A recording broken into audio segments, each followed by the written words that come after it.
Este corto, titulado La ciencia y el camino del conocimiento, fue realizado para la asignatura Seminario de la Filosofía de la Ciencia y de la Técnica por los autores al pie. Los objetivos que deseamos alcanzar con este video son explicar las nociones básicas para analizar el pensamiento científico, que usted pueda reconocer las fuentes, clasificación e importancia de la ciencia, y por otro lado, comprender la relación entre la ciencia formal y la ciencia fáctica. Podríamos comenzar preguntándonos qué es un problema, e incluso encontrar muchas definiciones como la que vemos en pantalla. Sin embargo, debemos destacar que la historia humana está plagada de situaciones que muestran el interés del hombre por conocer ese mundo que lo rodea, haciéndose preguntas como ¿para qué? ¿Y por qué? ¿Y cómo es? ¿Y de dónde? El hombre primitivo, por ejemplo, intentó explicar los fenómenos que observaba a través de los mitos, vinculándolos, por ejemplo, con la divinidad y fuerzas misteriosas. Esa explicación se basaba en intentar resolverlo en función de lo que ya sabía.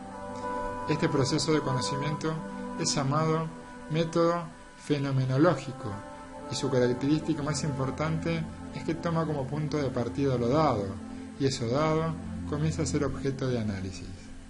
En todo conocimiento hay un sujeto y un objeto, como podemos visualizar en la imagen.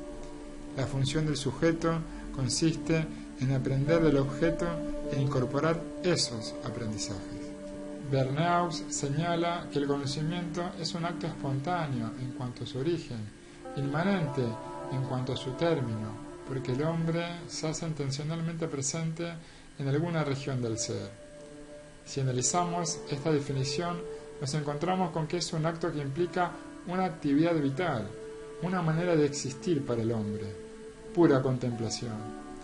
Conocer es una respuesta vital y original de nuestras facultades cognitivas que reaccionan ante la realidad y de manera intencional se apoderan de ella. Podemos encontrar distintas fuentes del conocimiento. La experiencia, que son los enunciados que expresamos que provienen de la acción de nuestros sentidos o cualquier medio sensible. La razón, que es el uso de la inteligencia. La autoridad, este tipo de fuente proviene de un tercero. No somos nosotros quienes lo formulamos. El valor de juicio es dado por ese tercero. Y la fe, que es el conocimiento religioso, que tiene por objeto a Dios, la cual consiste en una firme creencia en la verdad de ciertas proposiciones. ¿Cuál será el producto del conocimiento? La ciencia.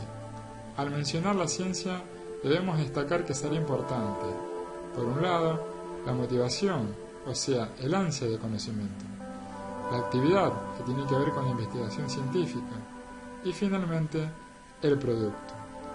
¿Cómo se genera este conocimiento? El proceso experimental verificable se desarrolla a través del método científico. Veamos cuáles son sus etapas. En primer lugar, la observación. Observamos y examinamos los hechos que ocurren en la naturaleza y percibimos a través de los sentidos. En segundo lugar, la hipótesis. Elaboramos una explicación provisional de los hechos y de sus posibles causas. En tercer lugar, la experimentación. Reproducimos y estudiamos el fenómeno varias veces cambiando las circunstancias. Y finalmente la conclusión, donde se interpreta la experiencia de acuerdo a los hechos observados. Observemos de mejor manera un caso puntual de la realidad para poder entenderlo. El método científico consiste en un procedimiento de trabajo ordenado, en una serie de pasos, con el que se trata de explicar un hecho o evento. Constituye una manera de hacer o contestar preguntas de carácter científico, haciendo observaciones y realizando experimentos. En este video te lo explicamos con un ejemplo cotidiano. Quizás alguna vez te sucedió que al observar las plantas de tu patio o balcón, notaste que algunas de ellas no lucían del todo bien.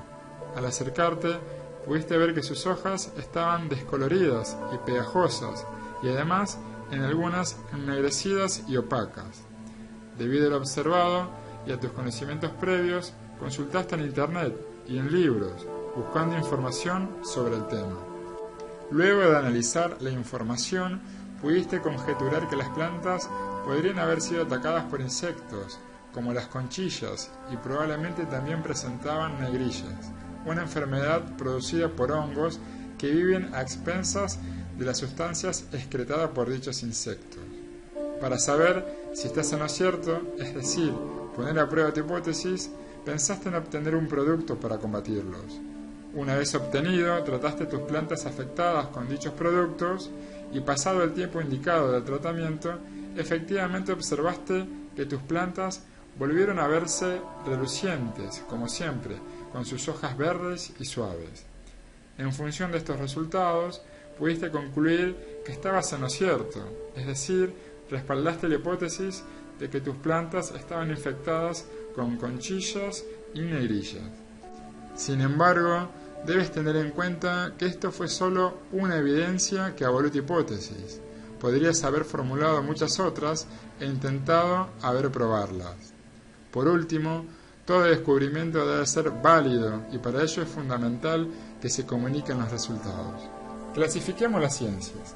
Si bien hay muchas clasificaciones posibles, podemos hacer referencia a la que divide a las ciencias entre formales y fácticas.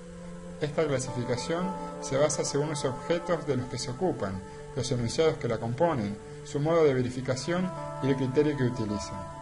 Las ciencias fácticas se ocupan de hechos o sucesos, realidades espaciales y o temporales. Su fuente principal es la experiencia. Por otra parte, las ciencias formales constituyen su objeto idealmente en la mente humana y su fuente es el razonamiento. Las ciencias fácticas podemos dividirlas en dos ramas principales. Por un lado, las ciencias naturales, como la física, química y biología, y las ciencias sociales o culturales, como la sociología, economía y ciencia política, entre otras. Entre las ciencias formales podemos encontrar la ciencia computacional teórica, la ciencia de la estadística, la ciencia de la lógica, la ciencia de la matemática, la teoría de la decisión y la teoría de la información, entre otras. ¿Cómo se relacionan? Por ejemplo, las proposiciones matemáticas decimos que son tautologías, porque son verdades formales cuya validez dependen solamente de las definiciones de los símbolos que contienen. En cambio, las proposiciones de las ciencias fácticas son contingentes, son proposiciones sintéticas cuyo carácter es contingente. La ciencia formal no habla de hechos, construye conceptos. La ciencia empírica habla de los hechos, extrae conocimientos generales para comprenderlos, explicarlos y predecirlos. ¿Qué pasa con la tecnología? Según Mario Bunge, es más que ciencia aplicada. En primer lugar, porque tiene sus propios procedimientos de investigación, adaptados a circunstancias concretas que distan de los casos puros que estudia la ciencia.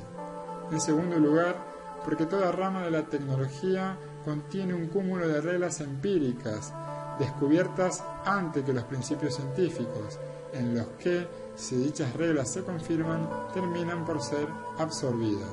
Podemos decir entonces que la ciencia y la tecnología constituyen un ciclo de sistemas interactuantes que se alimentan el uno al otro. Finalmente, podremos concluir diciendo que las ciencias formales ayudan a las fácticas.